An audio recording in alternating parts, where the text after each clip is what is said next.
वसल्ली अला मुहम्मदिन कमा अंत अहलुहु वफल बिना मा अंत अहलुहु फ़इन्नका अंत अहलुत तक़वा व अहलुल मग़फ़िरा।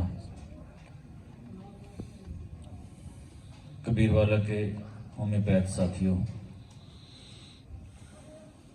दूर नज़दीक के मेरे मेहमानों, होम्योपैथी के इस तालीमी नशस्त में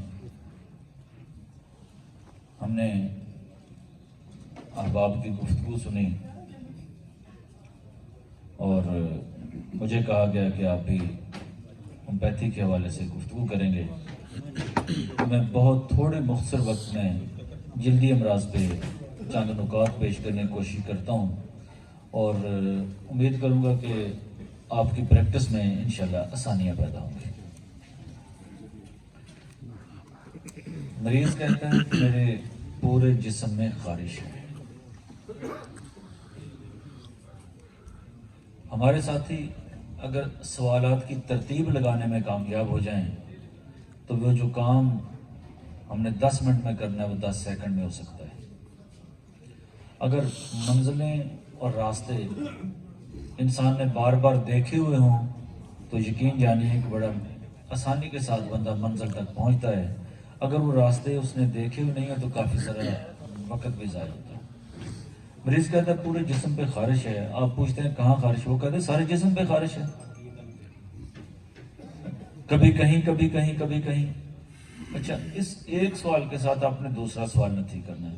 जिस्म पे ख़ारिश चलती फिरती है तो इसकी दवाई स्टेफ्सिगेरिया है और ये हम 1 में देंगे हर 3-4 रोज़ बाद। अगर यही ख़ारिश चलती फिरती है और सुइयाँ चुभने का एहसास है तो स्टेफ्सिगेरिया की बजाय अगैरिकस दे देंगे 1 में, और ये भी 3-4-5 रोज़ के बाद, और आपके बेशतर केस ठीक हो जाएंगे। अच्छा, सारे जिस्म पे ख़ारिश है और खुजलाने से खून निकलता है और उसके बाद जलन होती है तो आप मेज़ेरियम देंगे 1 में हर 3-4 रोज़ के बाद। अगर यही खुजलाने से खून निकलता है और जलन की बजाय दर्द होता है तो एलोमिना हम देंगे 1 में हर 3-4-5 रोज़ के बाद। पूरे जिस्म पे ख़ारिश है और मरीज़ नहाने से ज़रा आसानियाँ महसूस करता है तो पानी लगने से आसानी महसूस होती है, धूप में उसे उलझन होती है तो उसकी दवाई नेट्रोम्योर होगी। मरीज़ के सर पे ख़ारिश है, खरांड बने हुए हैं, खून निकलता है, उसकी दवाई मेज़ेरियम होगी 1 में हर 4-5 रोज़ के बाद। पूरे जिस्म पे ख़ारिश है, रात के वक्त ख़ारिश में इजाफा हो जाता है, मुंह में पानी आता है, स्मेल आती है तो उसकी दवाई मरक साल होगी 1 में अब हर 4-5 रोज़ बाद दे सकते हैं। और ये 200 में अगर डेली दें रात को सोते वक्त तो मज़ीद आसानी हो सकती है। जिस्म पे ख़ारिश है, सर्दी में ख़ारिश ज़्यादा हो जाती है, खुश्क ख़ारिश है, पेट्रोलियम आप 200 डेली दे सकते हैं, बड़ी आसानी पैदा होगी। जिस्म पे ख़ारिश है, सर्दियों में कम हो जाती है और गर्मियों में ज़्यादा हो जाती है तो नेटम कार्ब 200 डेली दे सकते हैं, बड़ी सारी आसानियाँ पैदा हो जाएंगी। ख़ारिश मरीज़ कहता है मकद में है तो उसकी दवाई ट्यूक्रम होगी 1 में 3-4 दिन बाद दें, मरीज़ ठीक हो जाएगा। और ख़ारिश टांगों में है तो उसकी दवाई इंथ्राकोकाली होगी 30 दिन में 4 मरतबा दे दें। टेस्टिस पे है क्रूटन टेक दे दें। पीनस पे है सार्सप्रिला 30 में दे दें।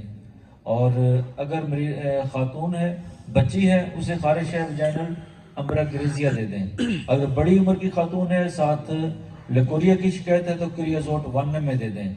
और अगर लेकोरिया नहीं है तो ऑरिगेनम 200 डेली दे दें। और ये यकीन जानिए अगर ये तरतीब आपको एक एक लाइन में बताई है, अगर ये तवज्जो से आप अपनी प्रैक्टिस में इनको इस्तेमाल करना शुरू कर दें तो आप स्किन स्पेशलिस्ट हैं। और अगर दवाई काम नहीं कर रही तो इंथ्रासिनम 1 में इंटरकरेंट रेमेडी के तौर पे दे दें। मरीज सर्द मिजाज है तो सेरेनम 1 कभी कभार दे दें और आपके केस मिस नहीं होंगे। रिंगवर्म है, बेसिलिनम 1 दे दें हर 5-7 रोज के बाद। अगर निचले धड़ पे रिंगवर्म है, टांगों पे टेलोरियम 200 में डेली ये खुराक दे दें, उसके बाद 3-4 दिन बाद ये खुराक दे दें। ये आपकी खारिश कभी मिस नहीं होगी। जिस फंगस है टांगों पे اور سرخ نشان ہے، دائرے ہیں سرخ، نیلگوں سرخ، سیاہی مائل سرخ، تو آپ بیسلینم کے ساتھ گن پاؤڈر اور ٹیرنٹولا کیوبنس یہ 30 میں ثبوت بیر شام دے دیں، آپ کی یہ فنگس ختم ہو جائے گی۔ مریض کو خارش ہے اور سیاہی مائل نشان ہے جسم کے اوپر، چاہے جتنی پرانی کیوں نہیں ہے، ایسڈ سلف 200 ڈیلی دے دیں، یقین جانی مریض کی جان چھوٹ جائے گی۔ اور امتیاز صاحب نے ایک مرتبہ بتایا تھا، مجھے بڑا اچھا لگا، خارش ہو رہی ہے جسم پہ، آپ کو کچھ سمجھ نہیں آ رہی، ایک دن تھوجا دے دیں 200، ایک دن مرک سال 200 دے دیں، خارش ٹھیک ہو جائے گی، آپ فیل ہی نہیں ہوں گے جی، آسانی ہوگی جی۔ اور اب بات کرتے ہیں تھوڑی سی ہومیوپیتھی کے حوالے سے، خارش پہ میں نے کوشش کی ہے، اگر آپ انہیں یاد کر لیں یقین جانیے فیل نہیں ہو گیا۔ National council for